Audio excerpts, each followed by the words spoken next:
যে মুসলিম হয়ে নিহত হবে তার ওয়ারিসদেরকে আমি ক্ষমতা দেব। কি দেব? ক্ষমতা দেব। সূরা বনী ইসরাঈলের 33 নম্বর আয়াত। আমি এই আয়াতটা ধরে একদিন ওয়াজ করেছিলাম যে জামাতে ইসলামী ছাত্র শিবির এরা ক্ষমতায় আসতে পারে। যখন নিজামী সাহেবকে ফাঁসি দেওয়া হলো, আব্দুল কাদের মোল্লাকে ফাঁসি দেওয়া হলো, যখন মুজাহিদ সাহেবকে ফাঁসি দেওয়া হলো, একের পর এক যখন এইভাবে ফাঁসিতে ঝুলানো শুরু হলো, গুম খুনে সারা বাংলাদেশ রক্তাক্ত করে দেওয়া হলো। যদিও সব দলের মানুষই মরেছে, সবচেয়ে বেশি মরেছে ইসলামী দলের, বিশেষ করে জামাত এবং ছাত্র শিবিরের ছেলেগুলোকে, ঠিক নয় কি? তো তখন আমার একটা আইডিয়া হয়েছিল, এই আয়াত বলছে যারা মজলুম হয়ে নিহত হয় তাদের, যারা বেঁচে থাকে তারা দেশ শাসন করে, তাদেরকে আল্লাহ ক্ষমতা দেন। ঢালাও ভাবে গণতন্ত্র হারাম, ভোট দেওয়া হারাম, এইটা বলাটা অন্যায়। এটা ঢালাও ভাবে বলা যাবে না। গণতন্ত্রের মধ্যে কি আছে? এক নাম্বার, গণতন্ত্রের মাধ্যমে গণমানুষ, আমরা আপনারা সরকারকে ধরার একটা সুযোগ তৈরি হয়। গত 3 টাইমে গণতন্ত্র ছিল না, এই জন্য আমরা ধরতেও পারি নাই। আমাদের কাছে ভোটে চাওয়া হয় নাই, তারা রাতের অন্ধকারে ভোট নিয়ে দিয়ে তারা ঘোষণা দিয়েছে আমরা পাশ করেছি। ছাত্র নিজেই পরীক্ষা দেয়, ছাত্র নিজেই নিজের খাতায় নাম্বার দেয়, ঠিক না? এটা কি পরীক্ষা হইল? এটা কি? এটা জালিয়াত। এটা কি? এটা জালিয়াত। প্রিয় ভাইয়েরা, গণতন্ত্রের মধ্যে কিছু জিনিস আছে খুবই ভালো, একটা জিনিস আছে খুব খারাপ। গণতন্ত্রের মধ্যে কিছু জিনিস আছে খুব ভালো, ভোটের মধ্যে কিছু জিনিস আছে খুব ভালো, একটা জিনিস আছে খারাপ। একটা খারাপ কি সেটা আমি বলবো, ভালো কি আছে?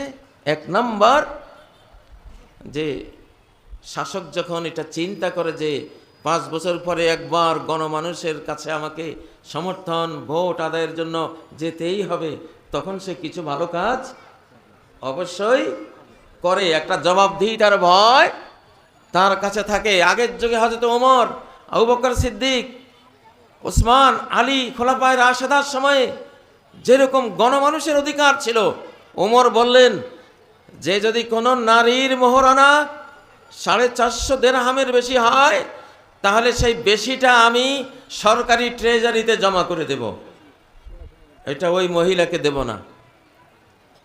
কতটা গণতন্ত্র ছিল, কতটা ন্যায় নীতি ছিল। এক মহিলা মসজিদের কর্নার থেকে উঠে বসলেন, ওমর তোমাকে অধিকার কে দিয়েছে? অর্ধ পৃথিবীর শাসনকর্তা ওমরকে এক মহিলা প্রশ্ন করে বসলেন, তোমাকে অধিকার কে দিয়েছে যে 450 দিরহামের বেশি মোহরানা হলে ট্রেজারিতে দিয়ে দিবা, আমাদেরকে দিবা না? অথচ আল্লাহ তো বলেছেন ওয়াতাইতুম ইহদাহুন্না কিনতারা, যদি কোনো নারীকে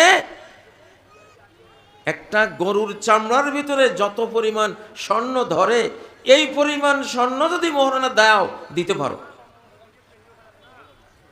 তাহলে কত 100 কোটি টাকা, ঠিক না? সামর্থ্য আছে, দিয়েছ, বাধা নাই। তাইলে আল্লাহ বললেন এই কথা, আর তুমি বললা 450 দিরহামের বেশি হলে সেটা তুমি কেড়ে নেবা, সরকারি ট্রেজারিতে জমা করে দেবা, এই অধিকার তোমার আল্লাহ দেয় নাই। সাথে সাথে ওমর বললেন যে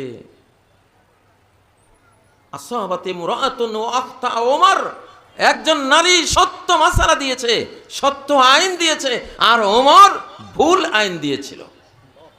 সুবহানাল্লাহ। গণমানুষের অধিকার, ঠিক না? আমাদের গণতন্ত্রের চেয়ে তাদের গণ অধিকার বহুগুণ বেশি ছিল, বেশি ছিল। ওমর খুতবা দিতে উঠেছেন মসজিদে, এক গ্রামীণ ব্যক্তি উঠে, ওমর অর্ধ পৃথিবীর শাসনকর্তা, যার ভয়ে সারা পৃথিবী কম্পমান, সেই ওমরকে একজন গণমানুষ প্রশ্ন করলেন, ওমর আপনার গায়ে যে জামা দেখতে পাচ্ছি, যে কাপড় দিয়ে এই জামা তৈরি হয়েছে, সেই রকম এক টুকরো কাপড় তো আমিও পেয়েছি, আমার তো একটা জামা হয় নাই, আপনার একটা জামা কিভাবে হলো? আপনি কি অর্ধেক কাপড় এই রাষ্ট্রের আত্মসাৎ করেছেন?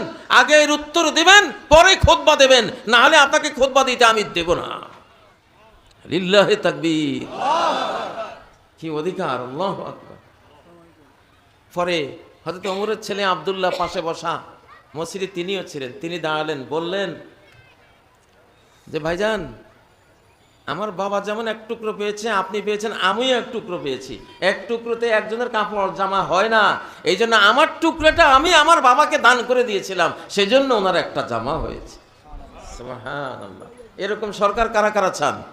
এরকম ওমরি সরকার কারা চান? আল্লাহু তাকবীর, আল্লাহু তাকবীর, আল্লাহর চাই, আল্লাহু তাকবীর।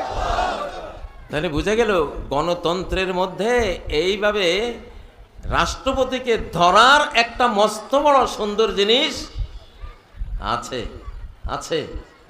সুবহানাল্লাহ। হযরত মুআবিয়া মিম্বরে বসলেন, মিম্বরে বসে ঘোষণা দিলেন, আল মালু মালুনা ওয়াল ফাইউ ফাইউনা ফামান শিনা আতাইনা ওয়া মান শিনা হারামনা। মুআবিয়া রাদিয়াল্লাহু আনহু তৎকালীন বিশ্বনায়ক, অর্ধ পৃথিবীর তিনিও শাসনকর্তা। তিনি বললেন, এই মুসলিম বিশ্বের যে সম্পদ, এটা আমার, যে সরকারি ট্রেজারির যেই ধনরত্ন, এটা আমার, যাকে চাই দেব, যাকে চাই দেব না।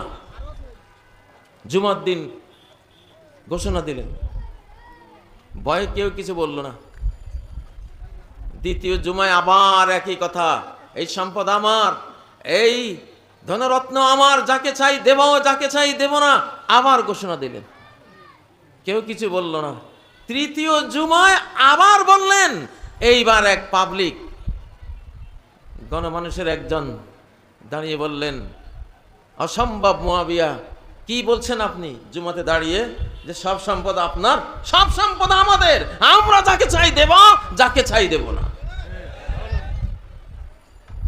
জুমা শেষ, মুআবিয়া রাদিয়াল্লাহু আনহুর পক্ষ থেকে সৈন্য আসলো, ওই লোকেরে ডেকে নিয়ে গেল। সবাই ভয় পেল, মনে হয় তার আজকে ফাঁসি হয়ে যাবে বা একটা কিছু। হযরতে মুআবিয়া রাদিয়াল্লাহু তাআলা আনহু তাকে পাশে বসিয়ে সবাইকে সম্বোধন করে বললেন যে ভাই, এই লোকটা আমাকে বাঁচিয়ে দিয়েছে, আল্লাহ তাকে বাঁচিয়ে রাখুন। আহিয়ানি আহিয়াকাল্লাহ, আহিয়াহুল্লাহ, সে আমারে আজকে জীবন বাঁচিয়ে দিয়েছে, আল্লাহ তার জীবন বাঁচাক। সবাই ভাবলো কি, আর হযরত মুআবিয়া বললেনটা কি? উনি বলেছেন যে আমি আল্লাহ রাসূলকে এই হাদিসটি বলতে শুনেছি যে সাতাকুনু উমারা ইয়াকুলুন ফালা ইউরাদ্দু আলাইহিম, এমন বিশ্ব নেতারা, রাষ্ট্রপতিরা আসবে, তারা কথা বললে তাদের ভয়ে কেউ প্রতিবাদ করবে না, এরা জাহান্নামী। কীট পতঙ্গ যেমন আগুনে পড়ে, এরা সেরকম জাহান্নামের আগুনে পড়বে এইসব রাষ্ট্রপতিরা। তা আমি প্রথম জুমায় যখন বললাম আমার মাল, আমার ধনরত্ন, কেউ কিছু বলল না, তখন আমি ভয় পেলাম, লাগে আমি সেই জাহান্নামী রাষ্ট্রপতি। এই জন্য আসলে কি আমি জাহান্নামী যাচাই করার জন্য দ্বিতীয় জুমায় আবার বললাম, কেউ কিছু বলল না, আমি আরো ভয় পেলাম যে লাগে নিশ্চিত আমি জাহান্নামী রাষ্ট্রপতি। এই জন্য মনের অশান্তিতে তৃতীয় জুমায় আবার বললাম। যখন এই ভাইটা প্রতিবাদ করলাম, আমি বেঁচে গেলাম। আমি আজকে এসে বুঝলাম যে না, আমি জাহান্নামী না। আলহামদুলিল্লাহ, আমার রাষ্ট্রের নাগরিক, আমার সামনে কথা বলার অধিকার তাদের আছে। লিল্লাহে তাকবীর, লিল্লাহে তাকবীর। আর গত সরকার হাসিনা, আমি খালি বলেছিলাম বাংলার আকাশে আমি একজন ইউসুফের গ্রাম পাচ্ছি, মানে একটা ভালো নেতা আসবে, ভালো নেতা আসবে, দেশ একটু পরিবর্তন হবে, এই একটা কথা বললাম। আর বললাম যে যারা অমান কুতিলা মাজলুমান ফাকাদ জাআলনা লিওয়ালিহি সুলতানা, যে মুসলিম হয়ে নিহত হবে তার ওয়ারিসদেরকে আমি ক্ষমতা দেব। কি দেব? ক্ষমতা দেব। সূরা বনী ইসরাঈলের 33 নম্বর আয়াত। আমি এই আয়াতটা ধরে একদিন ওয়াজ করেছিলাম যে জামাতে ইসলামী ছাত্র শিবির এরা ক্ষমতায় আসতে পারে। যখন নিজামী সাহেবকে ফাঁসি দেওয়া হলো, আব্দুল কাদের মোল্লাকে ফাঁসি দেওয়া হলো, যখন মুজাহিদ সাহেবকে ফাঁসি দেওয়া হলো, একের পর এক যখন এইভাবে ফাঁসিতে ঝুলানো শুরু হলো, গুম খুনে সারা বাংলাদেশ রক্তাক্ত করে দেওয়া হলো। যদিও সব দলের মানুষই মরেছে, সবচেয়ে বেশি মরেছে ইসলামী দলের, বিশেষ করে জামাত এবং ছাত্র শিবিরের ছেলেগুলোকে, ঠিক নয় কি? তো তখন আমার একটা আইডিয়া হয়েছিল, এই আয়াত বলছে যারা মজলুম হয়ে নিহত হয় তাদের, যারা বেঁচে থাকে তারা দেশ শাসন করে, তাদেরকে আল্লাহ ক্ষমতা দেন। ওরা রক্তের প্রতিশোধ নেওয়ারও ক্ষমতা পায়, রাষ্ট্র পরিচালনারও ক্ষমতা পায়। এই বক্তৃতা করার পরে আমাকে অ্যারেস্ট করার সিদ্ধান্ত নিয়ে ফেলেছে। অ্যারেস্টটা করেছে কোন দিন? যেদিন খুতবা দিয়েছিলাম স্বাধীন সমৃদ্ধ নিরাপদ বাংলাদেশ চাই। বাস 1 2 3 এই তৃতীয় এই খুতবাটা, স্বাধীন সমৃদ্ধ নিরাপদ বাংলাদেশ চাই, খুতবা দিয়ে মসজিদ থেকে বের হয়ে সারিনি, নামাজ পড়ে মসজিদ থেকে বের হলাম আর ফোন পেলাম, একজন গোয়েন্দা ফোন দিলেন, হুজুর আপনার নামে মামলা আছে। আল্লাহু আকবার। আমি বললাম ঠিক আছে, তো এখন তো মামলা দিবেই, কারণ তখন নেতা তো জাহান্নামী নেতাই, কথা সইতে পারে না, পাবলিকের কথা সহ্য করতে পারে না। এগুলি জাহান্নামী রাষ্ট্রপতি, জাহান্নামী প্রধানমন্ত্রী, জাহান্নামী প্রেসিডেন্ট, ঠিক না? এগুলি কথা সহ্য করতে পারে না। একটা কথার জন্য বেটা নিন্দুকের বাসি আমি সবার চেয়ে ভালো, যে নিন্দা করে সেই তো তোমারে বাঁচিয়ে দেয়, অর্থাৎ মুয়াবিয়া যেমন বলেছিলেন, ঠিক না? তো আমি এই স্বাধীনতার প্রথম বন্দী কিন্তু আমি। 24 সেপ্টেম্বর 2021 ওই খুতবা দিয়েছিলাম মসজিদে, 2 দিন পরে আমি অ্যারেস্ট, স্বাধীনতার জন্য অ্যারেস্ট। এই জন্য আজকে আমি এখন যে মাহফিলে যাই, স্বাধীনতার উপরে বাইয়াত নেই, স্বাধীনতার জন্য যুদ্ধ করব আবার, কোনো দলীয় বা ভোটের বাইয়াত না, দেশের জন্য। এটা মুসলিম মানচিত্র। আমরা 1947 সালে আল্লাহকে সেজদা করব, আল্লাহর 30 পারা কোরআন বাস্তবায়ন করব, নূরানি একটা আল্লাহ ওয়ালার সমাজ গড়ব, শাহজালাল শাহপরানের সমাজ গড়ব, মদিনার আদলে সেই কল্যাণ রাষ্ট্র ইসলামী সমাজ গড়ব বলে আমরা এই মানচিত্র নিয়েছিলাম যুদ্ধ করে, ঠিক নয় কি? তো আমাদের এই মানচিত্রের জন্য যে জীবন দেবে সে তো ইসলামের জন্য জীবন দিল, ঠিক না? রাজি আছেন? যদি আক্রমণ হয় তাহলে যার যা আছে তা নিয়ে আমরা আক্রমণকারীদের সমস্ত চক্রান্ত রুখে দেব ইনশাআল্লাহ, ইনশাআল্লাহ। তোমার নেতা আমার নেতা, তোমার নেতা আমার নেতা, আল্লাহর আইন চাই, আল্লাহু তাকবীর। আমাদের এই শতাব্দী একটা অলৌকিক শতাব্দী, এটা লৌকিক শতাব্দী নয়। যারা আমাদেরকে আক্রমণ করার দিবা স্বপ্ন দেখো, আক্রমণ করতে পারবা, পরে নিজের দেশটাও রাখতে পারবা না, নিজের জীবনও রাখতে পারবা না, জীবনও হারাবা, দেশ হারাবা, ইজ্জত হারাবা, সব হারাবা ইনশাআল্লাহ। কারণ এটা মিরাকল, অলৌকিক শতাব্দী। এই শতাব্দীতেই পশ্চিম থেকে সূর্য উঠবে, অলৌকিক বিষয়, ঠিক না? ঠিক না? পশ্চিম থেকে সূর্য ওঠা এটা কি কোনো মানুষের ক্ষমতায় না আল্লাহর ক্ষমতা? চতুর্থ আকাশ থেকে হযরত ঈসা আলাইহিস সালাম বিশ্ব শাসনের জন্য তিনি নেমে আসবেন। ইনদাল মানারাতিল বাইদায়ে শারকিয়ে দামেস্কের পূর্ব দিকে যেই মসজিদের সাদা মিনার আছে, সেই সাদা মিনারে আকাশ থেকে ফেরেশতার কাঁধে ভর দিয়ে হযরত ঈসা আলাইহিস সালাম নেমে আসবেন। অলৌকিক ঘটনা না? ও ভাইয়েরা, যারা আল্লাহর বিরুদ্ধে অহংকার দেখাবে এমন 3টা দেশ মহাদেশ মাটির নিচে তলিয়ে যাবে। 3টা দেশ মহাদেশ মাটির নিচে তলিয়ে যাবে। হঠাৎ দেখা যাবে মানচিত্রে নাই, মানচিত্রে নাই। এটা লৌকিক না অলৌকিক? অলৌকিক। অতএব এটা অলৌকিক শতাব্দী।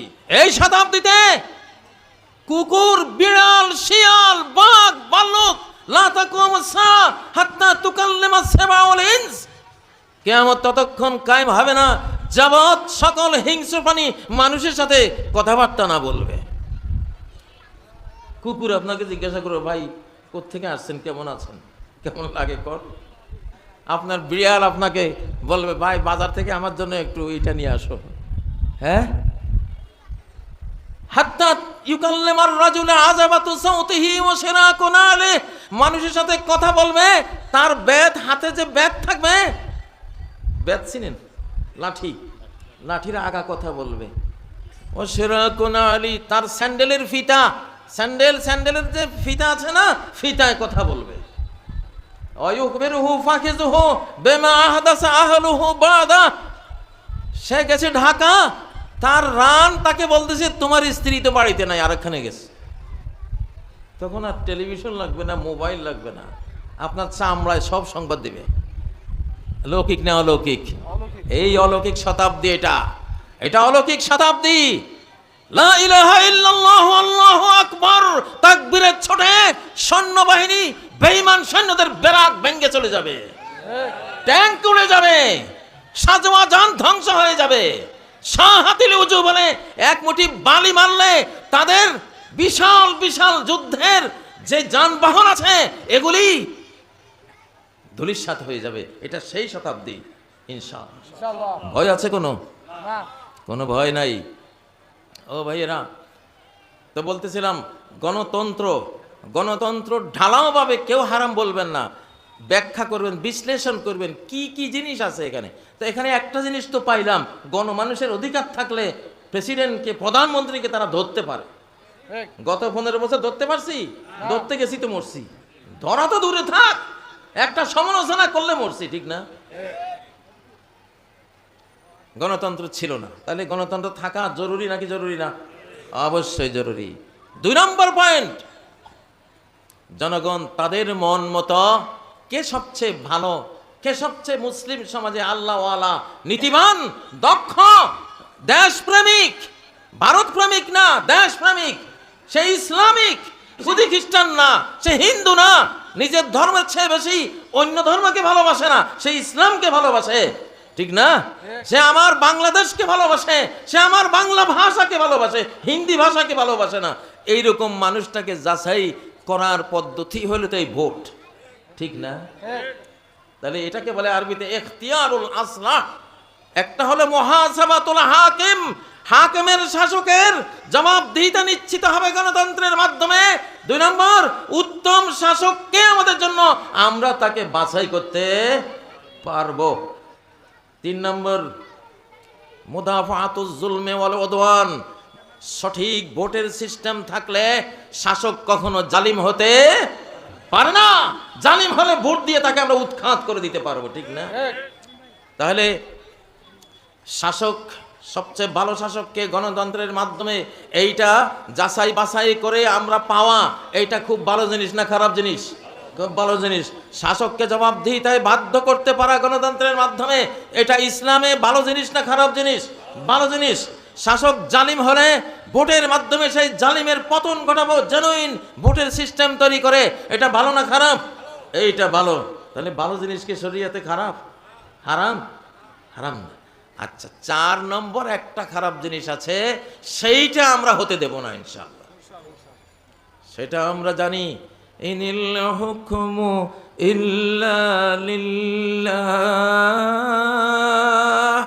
বিধানকার, আইনকার, সৃষ্টিজার, আইন তার।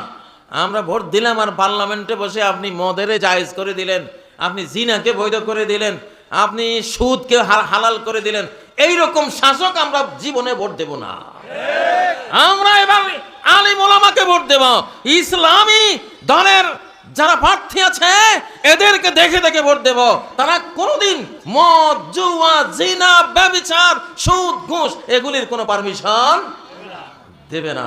ভারতের কাছে নিজের দেশ বিক্রি করবে না। তারা কোনোদিন বলবে না বাংলাদেশি স্ত্রী আর ভারতীয় জামাই, আরাম করে দল জুতা ফিটা করে এগুলি রে, ঠিক না? জুতা ফিটা করে এগুলি রে, হ্যাঁ, বলে কি এগুলি? তাহলে গণতন্ত্রের একখান জিনিস খারাপ, যে যাদেরকে ভোট দিলাম ওনারা পার্লামেন্টে গিয়ে যদি মাবুদ হয়ে যায়, বিধাতা হয়ে যায়, এটা খারাপ। তা আমরা তো কোন গণতন্ত্রের কথা বলি, কোন নেতার কথা বলি, কোন ভ্রাতৃর কথা বলি, যেগুলি তাগুত, যেগুলি পার্লামেন্টে বসে আল্লাহর কোরআন নিয়ে তারা কথা বলবে না, নিজেদের মন গড়া আইন দিবে, আমরা কি তাদের গণতন্ত্রের কথা বলি? তাদের গণতন্ত্রের কথা ওয়াজ মাহফিলে বলি? নাকি আমরা নিজামী সাহেবের কথা বলি? নাকি আমরা আব্দুল হামিদ খান ভাসানী সাহেবের মতো তার কথা বলি? আমরা তো মুজাহিদ সাহেবের কথা বলি, মামুনুল হক সাহেবের কথা বলি, চরমনার পীর সাহেবের কথা বলি, আমরা তো ডক্টর আব্দুল বারি সাহেবের কথা বলি, যাদেরকে পার্লামেন্টে পাঠালে এই কোরআন আসবে। আমরা তো দেলাওয়ার হোসেন সাইদি সাহেবের কথা বলি, যে সারা জীবন যুদ্ধ করে গেছেন, জীবন দিয়ে গেছেন এই কোরআনকে পার্লামেন্টে নেওয়ার জন্য, ঠিক না? তাহলে কোরআন পার্লামেন্টে তোলার যে গণতন্ত্র, ইসলামী বিধান পার্লামেন্টে কায়েম করার যে গণতন্ত্র, মুসলিম মানচিত্রকে মুসলিম বিধিবিধানে চালাবার যে গণতন্ত্র, সেটা কি হারাম হতে পারে? হারাম হওয়া সম্ভব? কোনোদিনও না। বরং এইটা রাবেতা আলমী ইসলামীর উলামায়ে কেরাম, আল আজহার বিশ্ববিদ্যালয়ের উলামায়ে কেরাম এবং সারা পৃথিবীর বর্তমান বিদগ্ধ ইসলামী আইন বিশেষজ্ঞ উলামায়ে কেরাম ফতোয়া দিয়েছেন, মুসলিমদের উপরে ফরজ ভোটে অংশ নেয়া, ফরজ ভোটে অংশ নেয়া, যাতে করে তারা তাদের কোরআনের পক্ষের মানুষগুলিরে ভোট দিয়ে পার্লামেন্টে পাঠাতে পারে, ঠিক নয় কি? ইসলামিক গণতন্ত্র জিন্দাবাদ, দাও না, বাংলাদেশ জিন্দাবাদ।